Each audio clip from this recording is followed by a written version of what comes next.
Helicopter move हो रहे हैं। मैं दिखाने की कोशिश करूंगा।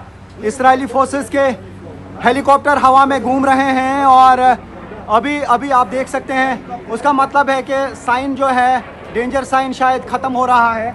और मैं दिखाने की कोशिश करूंगा आपको कि इस डायरेक्शन से ये देख सकते हैं आप एयरक्राफ्ट जो हैं वो अब मूव कर रहे हैं यहाँ पे। और इसका मतलब है कि अब मिसाइल्स जो लॉन्च किए गए, हम देखते हैं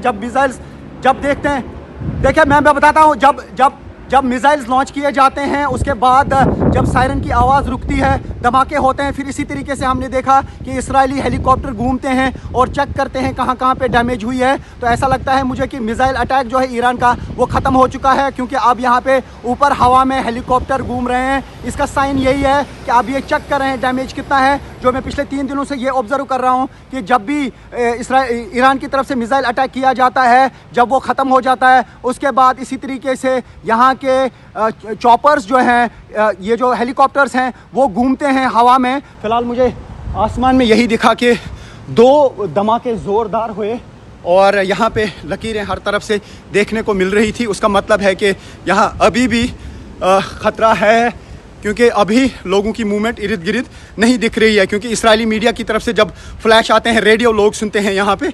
आप देखिए कि पुराने ज़माने में लोग ज़्यादा रेडियो सुनते थे, लेकिन आज अनाउंसमेंट के लिए लोग रेडियो यहाँ पे सुनते हैं और आपको यहाँ कोई नहीं दिखेगा। लोग यहाँ पे टोटल मूव नहीं करते हैं। ये देखिए सी साइड, आप देखिए सन्नाटा क्या है। हालांकि मॉर्निंग में यहाँ पे इतनी भीड़ होती है या होती थी कि यहाँ पे कदम रखने की जगह नहीं होती थी। ये देखिए सन्नाटा क्या है और लोग यहाँ पे बिल्कुल भी नहीं है। ये टेल अवीव का सी साइड है और उससे आप अंदाज़ा लगा सकते हैं। देखिए एक आदमी मुझे मुश्किल से यहाँ इस पूरे एरिया में मूवमेंट करते हुए नज़र आ रहा है। ये देख सकते हैं आप पूरा। ये मैं टेल अवीव आपको दिखा रहा हूँ, वो टेल अवीव जो बिल्कुल अबाज रहता था टूरिस्ट से, लोगों से। लोग सुबह एक्सरसाइज करते थे, मॉर्निंग वॉक करते थे, यहाँ पे बीच वॉलीबॉल खेलते थे, बीच गेम्स में मसरूफ़ होते थे। लेकिन यहाँ मैं अभी देख पा रहा हूँ कि इर्द गिर्द एक भी आदमी नहीं है और यहाँ पे अगर कुछ है तो वो है सन्नाटा। अभी मूवमेंट जो है, देखिए रेड साइन जो मैं कह रहा हूँ यहाँ पे हर जगह पे फिर आता है। यहाँ जितने भी यहाँ पे पोल हैं या जितना भी यहाँ पे एरिया उसमें लगातार रेड साइंस आती हैं। और मैं पूरा आज देश भर के, दुनिया भर के लोगों को दिखाना चाहता हूँ कि वाकई में यहाँ पे बिल्कुल ऐसा सन्नाटा है जैसे सिटी में कोई रहता ही नहीं, जैसे इस एरिया में कोई रहता नहीं है। क्योंकि इस वक्त लोग कहाँ हैं? वो बिल्कुल अंडरग्राउंड बंकर्स में हैं, छुपे हुए हैं कि ईरानी अटैक से उनका कोई नुकसान तो नहीं होगा। अगर यहाँ पे कोई है, मैं समझता हूँ खाली मैं हूँ, ताकि मैं दुनिया को यहाँ की हकीकत दिखा सकूँ। रिस्क तो है लेकिन थोड़ा सा मुझे लगता है कैलकुलेटेड है। हो सकता है कि समंदर के साइड से कोई मिसाइल का निशाना नहीं होगा, क्योंकि यहाँ गिर के शायद ऐसा नहीं होगा। लेकिन जहाँ पे भी निशाना होगा वो मैं दिखाने की कोशिश कर रहा हूँ, ताकि हवा में क्या कुछ हो रहा है। अभी तो मुझे यहाँ पे सिर्फ और सिर्फ सन्नाटा लग रहा है, सिर्फ सन्नाटा है। देखिए शायद मुझे लगता है 1-2 लोग चलने लगे। देखिए ये 2 गाड़ियाँ हैं जो मुझे अभी यहाँ दिख रही हैं, यानी कि अभी धीरे धीरे शायद फिर से नॉर्मल हो जाएंगे हालात। लेकिन अभी भी अंडरग्राउंड बंकर्स में लोग हैं, क्योंकि ये यहाँ पे जिस तरीके की इनके पास इंफॉर्मेशन की अवेलेबल है, इंफॉर्मेशन चाहे वो मोबाइल पे आता हो या रेडियो सुनते हैं, उसके बाद ये यहाँ पे बंकर में जाते हैं या फिर वापस निकलते हैं। ये इंफॉर्मेशन बहुत क्विकली फॉलो करते हैं, बहुत ही अच्छे तरीके से ये बंकर्स में जाते हैं। क्योंकि जब सायरन बजती है इनके पास 10 मिनट का टाइम होता है कि आप बंकर में जाइए, अपने आप को बचाइए। ये उन्हीं 10 मिनट्स के अंदर बंकरों में जाते हैं और उसके बाद अगर मिसाइल अटैक होता भी है तो जानी नुकसान नहीं होता है, बल्कि प्रॉपर्टी का नुकसान होता है। हमेशा ये कहा जाता है प्रॉपर्टी के नुकसान की भरपाई होती है, लेकिन जानी नुकसान की भरपाई नहीं होती है। ये उसी पर फोकस कर रहे हैं, क्योंकि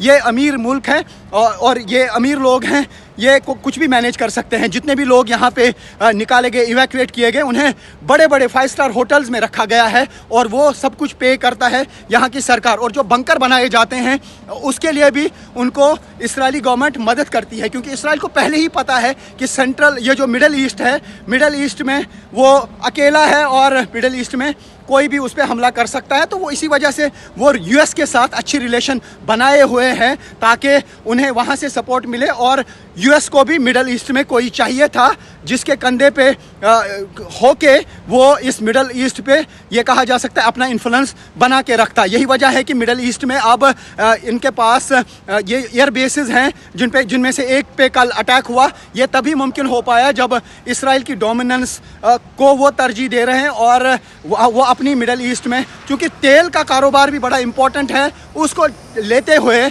यहाँ पे अमेरिका भी चाहता है कि उनकी डोमिनेंस हो। जब उनकी डोमिनेंस होगी तभी वो तेल के ख़जानों से तेल हासिल कर सकते हैं और उन्हें कोई कभी शॉर्टेज नहीं होगी।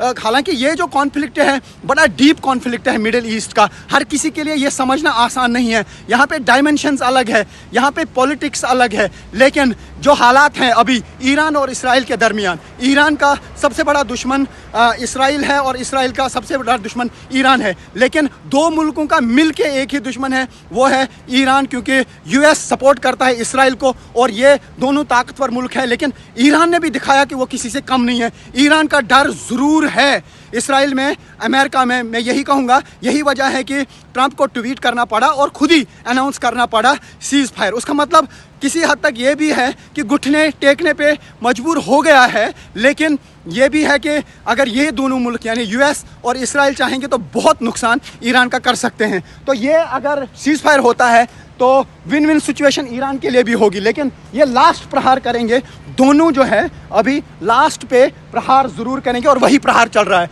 यानी इस मिडल ईस्ट के क्षेत्र में अभी आने वाले 18 घंटों तक हालात ख़राब रह सकते हैं, क्योंकि 7 बजे का टाइम फ़िलहाल ईरान को दिया गया है कि 7 बजे तक वो जो मर्ज़ी कर सकते हैं, अटैक्स कर सकते हैं। 7 बजे के बाद 12 घंटे और दिए गए हैं इसराइल को, यानी लास्ट प्रहार जो है वो इसराइल को करना है। क्या वो लास्ट प्रहार जो इसराइल को करना है, क्या वो मंजूर है ईरान को? अगर मंजूर होगा तो बिल्कुल खामोशी होगी, अगर मंजूर नहीं होगा तो वो प्रहार करेगा। क्या वो गज़ा की कंडीशन पे बात करेगा या लेबनान में स्ट्राइक्स रोकने की बात करेगा, ये देखना होगा, क्योंकि सब लोग मुस्लिम कंट्रीज सवाल उठाएंगे ईरान पे कि अगर ये कॉन्फ्लिक्ट चल ही रहा था और आपने बार बार ये कहा था कि वो झुकने के लिए तैयार नहीं है, तो फिर वो झुक क्यों रहे हैं, क्यों उन्होंने सीज़ फायर को माना? यही वजह है कि उनकी तरफ से स्टेटमेंट आ गया था कि अगर 4 बजे तक उन्होंने हमले टोटल रोके तो बाद में सोचा जा सकता है, लेकिन 4 बजे तक हालात रुके नहीं तो अभी भी अटैक हो रहे हैं। उसका मतलब